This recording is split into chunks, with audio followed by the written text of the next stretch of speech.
Hi, let me show you how you can control your phone camera by using Huawei Watch Fit 4. So first, in the Huawei Health app, you need to go to the app gallery, and from here you just have to download the camera opus. Also, you need to download it from the Google Play Store for your phone.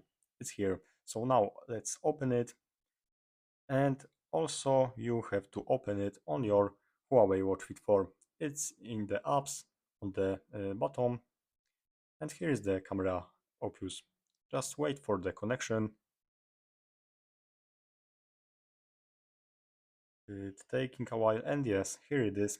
And I can just make the photos by clicking here, make videos, and I have also the other stuff for controlling on my phone. So let's take photo for example, and as you can see, photo is taken. Thanks for watching and subscribe my channel.